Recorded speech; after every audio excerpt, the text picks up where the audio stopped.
Imagine surviving on stale cornmeal, dirty water, and sheer grit. Now imagine doing it for 4 straight years, under fire, with no running water, no GPS, and no plan B. The men and women of the Civil War didn't just fight, they survived. And today we're not here for the battles.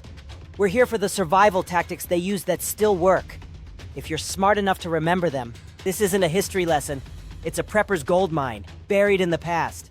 1. Improvised shelters and bushcraft. Let's start with where you sleep when there's no house, no tent, and the rain's coming sideways. Civil War soldiers used whatever they had. Ponchos? That was your roof. A bedroll? That was luxury. Tree limbs, canvas, and trench walls were their blueprint. But they also mastered dugouts. Shallow trenches covered with logs, mud, and branches. Some were barely high enough to sit, but they were dry. They were safe. And in 1863, that was everything. Your takeaway: learn to build with natural cover. Trees, ground, even your own gear. Your tarp isn't just a tarp. It's your roof, your wall, your shield. 2. Foraging, not just hunting. They didn't always get rations. And when they did, it was often hardtack. Think stale cracker meets concrete. So what did they do? They foraged. Blackberries, wild onions, dandelions, chicory root. Edible plants became critical. Some troops even traded with locals. Others got by on acorns, tree bark tea, and yes, the occasional squirrel. Your takeaway from this: learn what's edible in your area.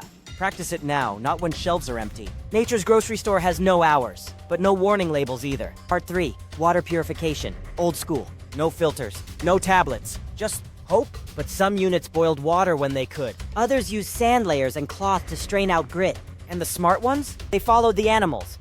Birds, deer, even ants, to find hidden water sources. Your takeaway point: know 3 ways to purify water. Boil, filter, and make a solar still. And always assume what you're drinking could kill you. Part 4, mental resilience. They didn't call it PTSD. They just called it Tuesday. Imagine freezing nights, disease, no word from home, and you're 19. But they wrote letters. They sang songs. They joked. They found reasons to laugh. That was survival too. Your takeaway: stock food, yes, but also stock hope. Have a routine, a journal, a deck of cards. Your mental health is as critical as your bug-out bag. Part 5, community was survival. Forget lone wolves. Civil War survival was about units, not individuals. Someone watched your back while you slept. Someone traded for extra boots. Someone helped carry you when your leg gave out. Prepper takeaway: build your network now. Train with others. Share skills. Community isn't weakness. It's your second chance. The Civil War wasn't just rifles and politics. It was frostbitten feet, scavenged meals, shared firewood, and one question echoing in every soldier's heart: how do I make it to tomorrow?